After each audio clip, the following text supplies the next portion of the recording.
Immigration in America isn't just a policy debate. It's life or death. It's mothers torn from children.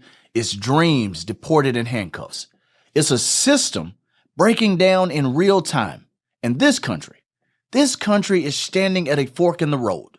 You've heard the talking points, but today we're digging beneath the surface into the stories you haven't heard, the policies breaking families, and the consequences.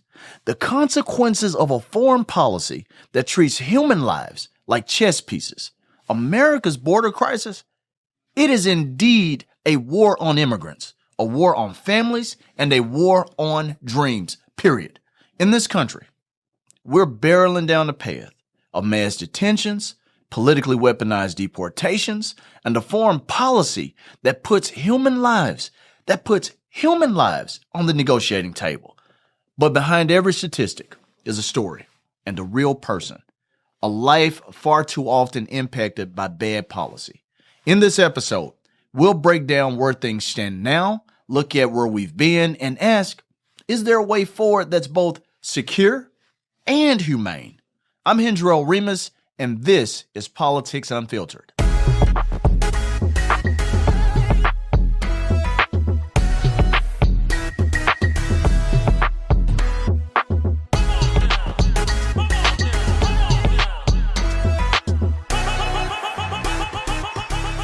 Let's start this episode with a simple question. Why hasn't the United States government fixed immigration? Why? That's a pretty simple question. We know that the immigration system is overwhelmed. Immigrants are being loaded onto planes and imprisoned in countries like El Salvador. And we know that the Trump administration is giving the courts the middle finger while politicians are talking in circles about the crisis. Before we begin, let me be clear. I support immigration. I support people who come to America to work, to build their lives, and to contribute to our society as they seek to live out the American dream. That's the American way. But I do not support cartels and criminals using our border as a free-for-all entry point. I support deporting violent criminals, period. What I oppose, though, is the criminalization of poverty, the criminalization of desperation, and the exploitation of this issue by politicians looking to score points. So, who benefits from this dysfunction? Who? And how much of the immigration problem is actually caused by failed U.S. foreign policy? Because we know that we don't have the best record on foreign policy when it comes to nations that are seeing immigration numbers explode. When it comes to immigration, Democrats claim that we want to create a pathway to citizenship, but yet nothing has happened. Republicans scream about border security this, border security that, but illegal immigration thrives when they're in power too. And now we have this president and his administration that are going to extreme measures to appear tough on immigration. They're deporting students, ignoring court orders, and bragging about low border numbers, even as chaos is still unfolding at the ports of entry. Let's talk receipts. In the last 2 years, under both the Biden and the Trump administrations, over 2 million people have been apprehended at the border. Some were seeking asylum, some were exploited by cartels, and some were just simply trying to survive. That's a fact. But here's what no one's talking about. Here's what nobody's saying out loud. A fixed immigration system would remove a major political weapon. Think about that. Politicians wouldn't be able to use immigration to stoke fear, to raise money, to energize their base, or to deflect from other failures that Washington and state houses just aren't delivering on. This isn't about policy. This is about power. Some politicians use the crisis. They use the crisis to energize Latino voters. Some use it to scare the hell out of white suburbanites into voting tough on crime. Politicians, let me just be real with you. Politicians on both sides are guilty. The issue is pretty much the perfect perpetual problem to just keep hammering by both sides. Let's follow the money. Let's follow the money because there's usually a dollar. Private detention centers like Core Civic and GEO Group rake in billions from contracts with ICE. But it's just not them. Companies in agriculture and construction and hospitality these folks knowingly hire undocumented workers, then play dumb. They hire them, then play dumb. Even Border Patrol apprehending illegal immigrants. But they are also in the mix with bloated $18+ billion budgets. They often lobby for stricter policies, not because they work, but because they keep the dollars flowing. Here's a quote that I heard that stuck with me, and I want to share with you. The quote is that the border is secure for contractors, consultants, and campaign war chests. Let that sink in. The border is secure for contractors, for consultants, and for campaign war chests. That, my friends, should tell us everything that we need to know about why immigration, a real solution to immigration, has not been a top priority. Now, let's talk about something that almost never makes the news: how American foreign policy creates the very crisis we claim to be fighting. Let's start with the basics. People just don't want to leave home. People don't just wake up and say, I want to leave home and go to America today because I just want to flee. They flee because of violence, because of corruption, because of poverty, and in many cases because of collapse. Conditions that we've helped to create. Take Guatemala. In 1954, the CIA helped overthrow the democratically elected government. What followed was a civil war that killed over 200,000 people and left a legacy of instability. That legacy continues today. In Honduras, it's the same story. In 2009, the U.S. stood by. We stood by as a right-wing coup overthrew President Zelaya. The result? Rising poverty, gang rule, mass migration, and even in El Salvador, where we're sending migrants now. The U.S. trained death squads in a war fueled by Cold War politics. And now an entire generation of displaced, desperate people are trying to get away. Let's not forget Haiti, because before the president was talking about Haitians eating cats and dogs, we supported brutal regimes, helped oust popular leaders, and turned a blind eye to disaster after disaster. Then we wonder why Haitian migrants are arriving by the boatload at our nation's door. And the drug war, that's our demand. The cartels didn't create the crisis. We did. Every time an American buys cocaine, buys meth, or fentanyl, we're funding the violence that sends families running for their lives. So when you hear politicians say they should fix their own country, ask then, how? When we, the United States, when we destabilize them, we sanction them, we prop up dictators, and we flood their markets with products like corn. This is cause and effect, folks. It's cause and effect. We break it. Then we punish people for fleeing the wreckage. And in the midst, the lives of ordinary people end up crushed. We absolutely crush the lives of people. That includes those Americans like Lincoln Riley, who have been victimized by illegal immigrants. But it also includes immigrants who thought they were building their American dream and woke up one day in an absolute nightmare. We know the stories of immigrants like Abrego Garcia and Mahmoud Khalil, and even the story of one Carlos Lopez Gomez, because their stories made national news, but every story doesn't.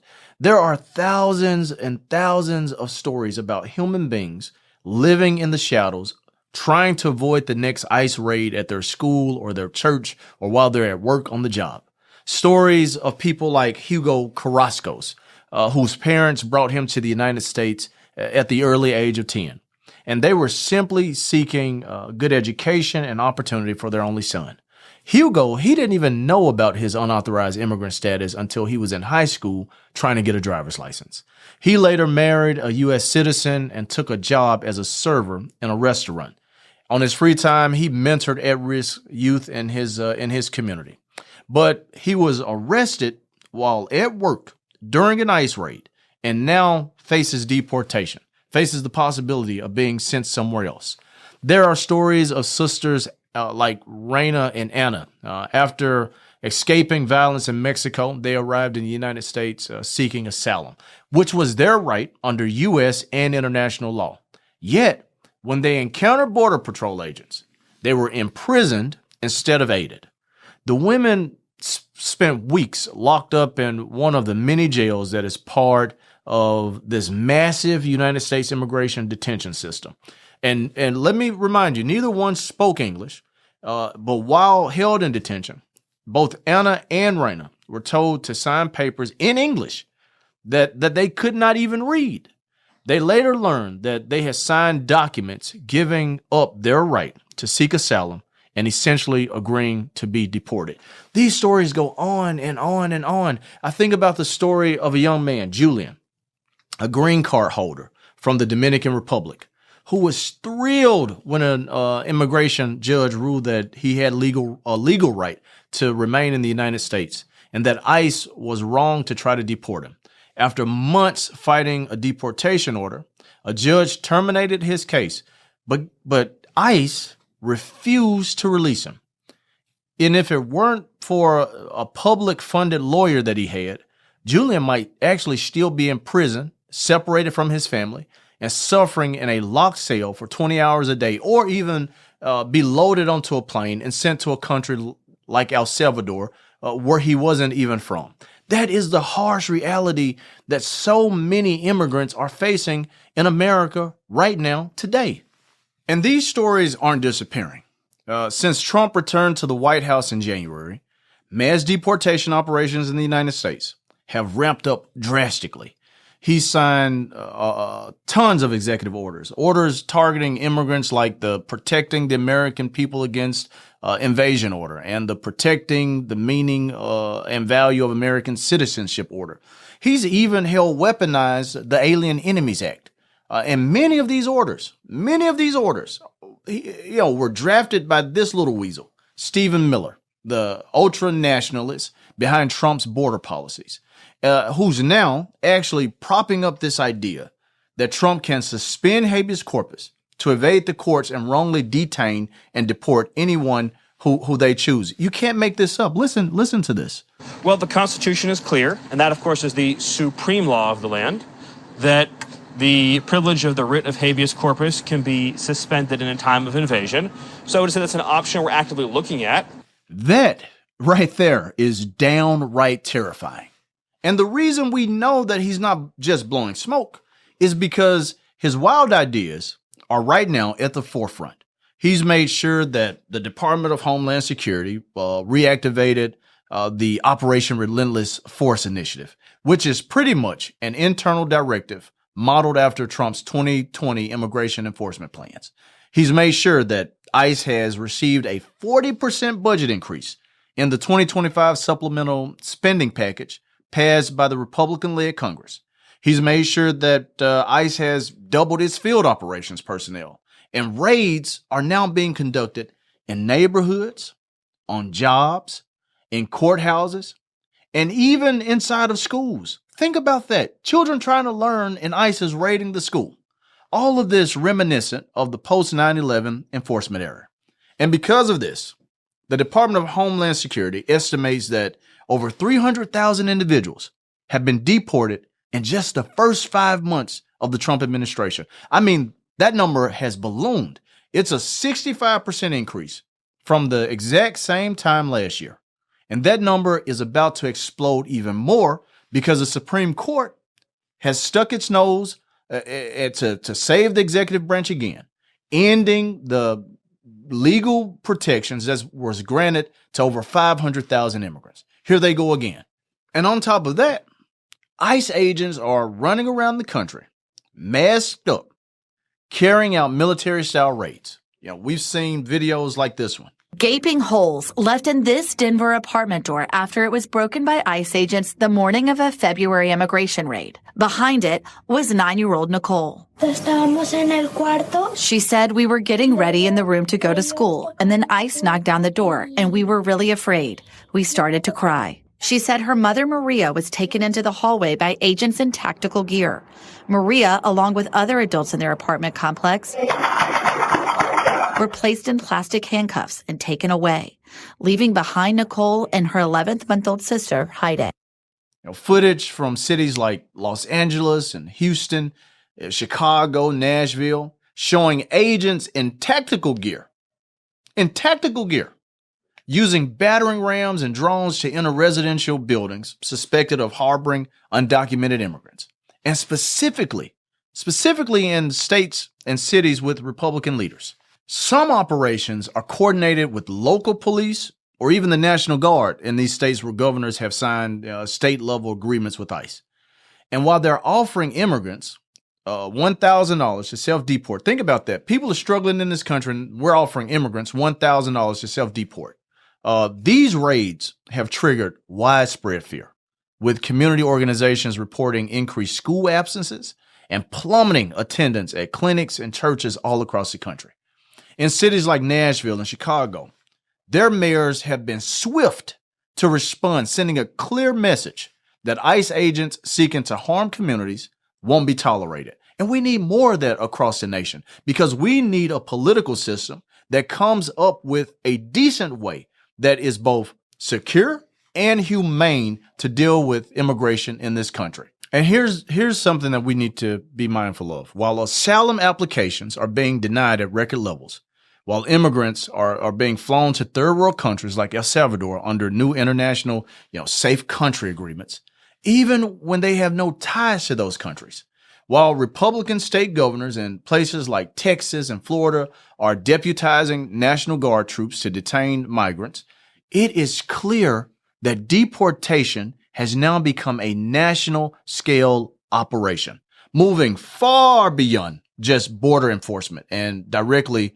into the heart of urban America. This is not just about building a wall anymore. This is about going into suburban America and rural America, into big cities and small towns alike. And although Secretary of Homeland Security, Kristi Noem, is no longer killing puppies on the side of the road, she's now playing dress up on the border, cosplaying as some border Barbie.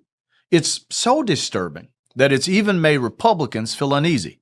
I thought this was hilarious. Take a listen to this. Can we talk about Kristi Noem and these ridiculous photo ops? Why does she have to keep doing this? Just stop trying to glamorize the mission and put yourself in the middle of it as you cosplay ICE agent, which you're not. I can't stand these photo ops, you guys. I think they diminish ICE. They diminish DHS, CPB. She's not an agent. She is an administrative policy person appointed by Trump because she was very loyal to him. Fine. But stop with the glam. I mean, she looks like I look right now, but she's out in the field with her gun being like, we're going to go kick some ass. No one wants you there. I mean, someone in the administration has got to pull her aside and say, enough. All right, just stop. Stop wearing the ICE jacket. Stop going on TV. She's doing much more than that. She's actually going on these raids with them. She's cosplaying ICE agent. And she, of course, is doing it with like 25 pounds of hair, only to be outdone by her 30 pounds of makeup and false eyelashes. There's no false eyelashes on an ICE raid. I can't. You guys, I'm sorry. I'm over it. I wish she would stop this nonsense. It's not a job in which she should showcase her vanity. Right? It's a job in which she should just keep us safe. Secretary Noem, what is habeas corpus? Listen to this. Well, habeas corpus is a constitutional right that the president has to be able to remove people from this country and suspend their right let me stop you, ma'am. Suspend their habeas right corpus, excuse me, that's incorrect. Folks, that's the description of a person who is not serious, a person who does not have a clue about the solutions to fix immigration in America. I know if you're listening to this podcast, you're probably thinking the same thing that I'm thinking. Why isn't anyone talking about solutions to this immigration crisis that we're facing? If you feel like I do, it's time for us to take the blinders off and get unfiltered for a minute. What's the fix? That's the question. What's the fix? That's what we've got to be trying to strive to figure out. What's the fix? I'll tell you what I believe will help. First, we need to stop treating immigration like a border crisis. It is a systems crisis. We need to crack down on employers because we know that the real pull factor isn't open borders, it's jobs. But you almost never see ICE agents raiding big farms, meatpacking plants, or construction companies. Why? Because they're donors. They write the checks that control the politicians.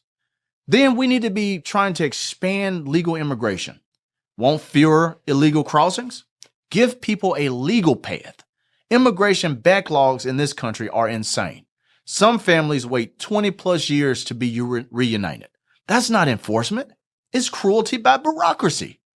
And we need to start ending these forever wars and coups that we help to fund. You want fewer asylum seekers? Stop destabilizing their countries. Invest in diplomacy. Provide development and aid, not bombs and bullets. It doesn't take rocket science to figure that out, folks. And then we need to humanize the system. Treat immigrants like human beings because that's what they are. Give kids toothbrushes in detention centers.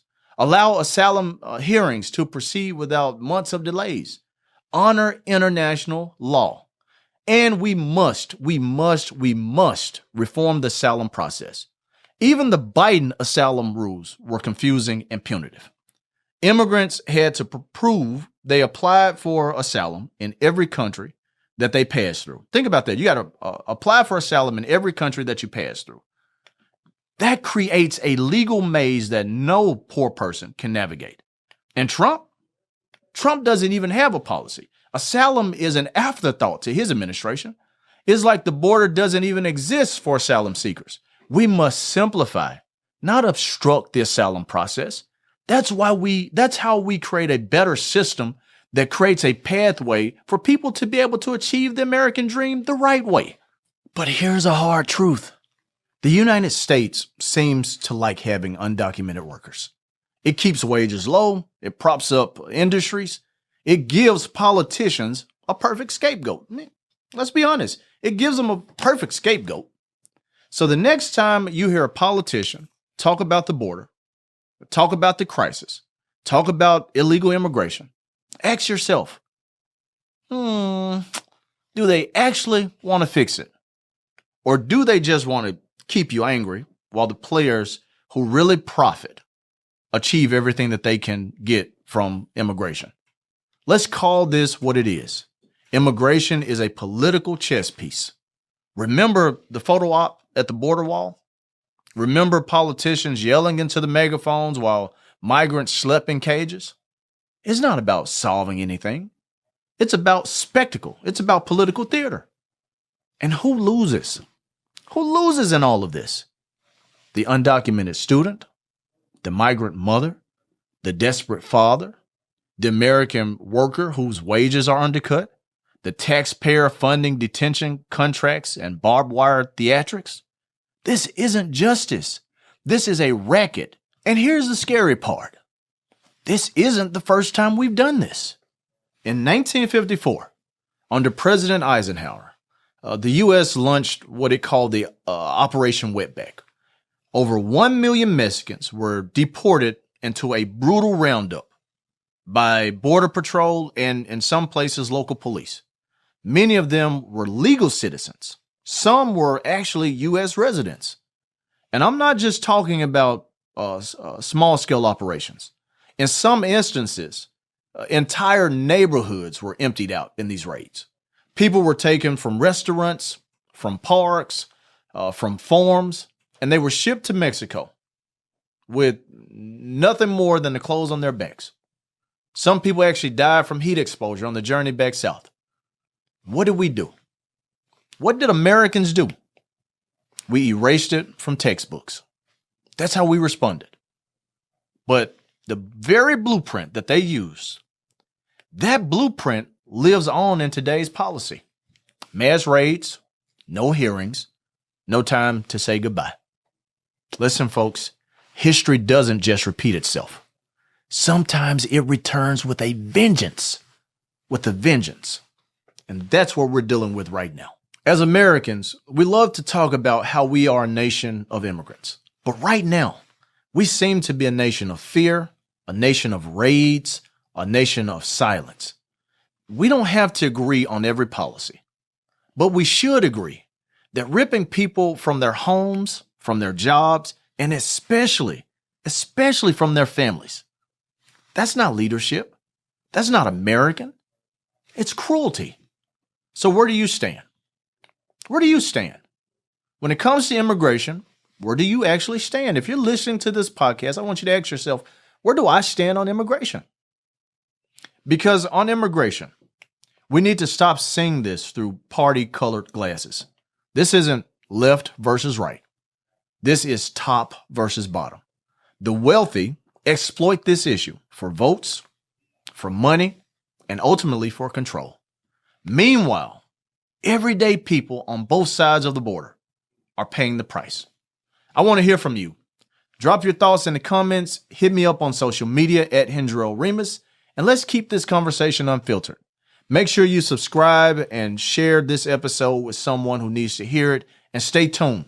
Next week, we're headed to the Situation Room to talk with some working Americans about the economic turmoil of tariffs and the changing economy, and how the two are used as a lethal political weapon. It's a conversation that'll make you rethink everything. But until then, remember, truth matters, people matter, and silence is never neutral. Until next time, stay informed, stay critical, and never stop asking the hard questions.